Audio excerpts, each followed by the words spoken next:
Rule ప్రకారం లేదని ఎన్ కన్వెన్షన్ను కూలగొట్టిండ్రు. సర్కారు గ్రేటు, ఎవ్వరినైనా ఒక్క తీర్ల చూస్తుందని అందరు మెచ్చుకుర్రు. ఆ మెప్పును వారం రోజులన్నా తాజాగా ఉండనియలేదు.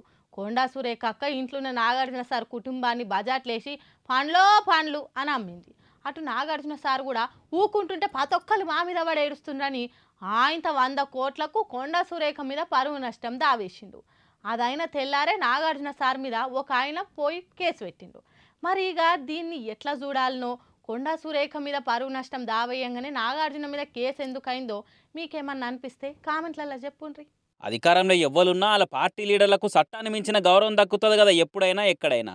అట్లనే మన తెలంగాణలో చట్టాన్ని ఒక మెట్టు దించి అధికార పార్టీ మద్దతుదారులను ఒక మెట్టెక్కిస్తున్నట్టే ఉన్నారు అధికార వ్యవస్థను నడిపించేటోళ్ళు. మాదాపూర్లో ఎన్ కన్వెన్షన్ గులగొట్టిరు. అది కోర్టుల కేసు నడుస్తున్నది. ఇది ఇట్లుండగానే నాగార్జున సార్ చెరువుల ఫంక్షనాలు కట్టిండని జనం కోసం అధ్యక్షుడు కసిరెడ్డి భాస్కర్ రెడ్డి అనేట ఆయన కేసు పెట్టిండు. మరి జనం కోసం భాస్కర్ రెడ్డి గారు అది కట్టినప్పటి సంది ఏడుండో తెలియదు. కూలగొట్టినాక హైదరాబాద్ పోయి హద్దులు సెట్ చేసి రాళ్ళు వాతినాక మళ్ళీ కేసు పెట్టేది ఏమున్నది? ఆ ముచ్చట మీద మళ్ళీ హైకోర్టులో కూడా కేసు నడుస్తూనే ఉన్నది. నాది రూల్ ప్రకారమే కట్టిన ఫంక్షనాలు, ప్రభుత్వమే అన్ని అనుమతులు ఇచ్చింది, చెరువు జాగం తెలిస్తే మేమెందుకు కడతామని కోర్టుకు పర్మిషన్ కాయిదాలు అప్పచెప్పిండు. ఏడికాడ పొతం పెట్టినాక మళ్ళీ నాగార్జున సార్ అక్రమంగా కట్టిండని పోయి కేసు పెట్టుట్లా ఆంతర్యం ఏందన్నది ఎరికైతే లేదని నెటిజన్లు కామెంట్లు చేస్తున్నారు. కొండా సురేఖ మీద పరువు నష్టం దావేసినందుకే కక్ష సాధింపు కోసం ఇట్లా కేసులేసి ఇబ్బంది పెట్టాలని చూస్తురని చాలా మంది నెట్టన్నలు మండిపడుతున్నారు. నాగార్జున సార్ ఫంక్షనాలు కట్టింది కూలగొట్టినాక తెలిసింది అతమరికి ఇప్పుడు పోయి కేసు పెట్టిరు. ఇదేదో 14 ఏళ్ల కిందటనే కదా చేయవలసింది. ఇప్పుడు వచ్చి కేసు పెట్టిరు అంటే వెనుకపంటి మోటో ఏందో ఉట్టిగానే అర్థమవుతుంది అని అనుకుంటే అక్కినేని ఫ్యాన్స్ కూడా ఆగ్రహం అవుతున్నారట.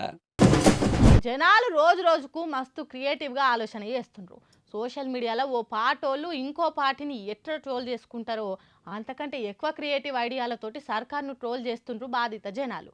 అది ఎట్లా అంటే, ఇగో ఇలా చూస్తుర్రా, మహిళలంతా ఇంటి ముంగట నిల్చొని మంగళారతి పట్టుకొని తిప్పుతురు కదా, వాళ్ళు ఏం చేస్తురో ఎరికేనా? వాళ్ళ ఇంటికి దిష్టి తీస్తున్నారు. అగో అది కూడా వార్తేనా అనుకునేరు. వాళ్ళ ఇంటికి సీఎం రేవంత్ సార్ దిష్టి తాకిందట. అది ఓవాలని ఈ తీర్ల ఇచ్చేంతరాల దిష్టి తీసిర్రు చైతన్యపురి మూసీ బాధిత మహిళలు. మూసీ బ్యూటిఫికేషన్ ప్రాజెక్టు కింద చైతన్యపూర్లో మూసీ ఒడ్డు పంటున్న ఇండ్లను కూలగొడుతుందా సర్కారు. ఇక మా ఇంటి మీద రేవంత్ రెడ్డి నజర్ పడొద్దు, బుల్డోజర్లు రావద్దు అని ఇట్లా దిష్టి తీసుకొని నిమ్మలమైర్రు మూసీ బాధితులు. పాపం కట్టుకున్న కలల ఇండ్లు కండ్ల ముంగట కూలగొడతారని తెలిసినప్పుడు ఎంత బాధితది ఏం కథ. అసలు బాధితుల ఇండ్లు బఫర్ జోన్లు ఉన్నాయని ఇప్పుడు కూలగొట్టే బదులు ముందే పర్మిషన్ లేకుండా పక్కాగా నక్సల్ గీసి సర్కార్ తాను పెట్టుకుంటే పబ్లిక్ ఇంత గోసపడకపోవు కదా. లంచాలు తిన్న ఆఫీసర్లు మంచుకున్నారు, కట్టిన బిల్లర్లు బిందాసుకున్నారు, కొన్నోళ్ళు ఒర్రి సస్తూరు ఇప్పుడు పొరి.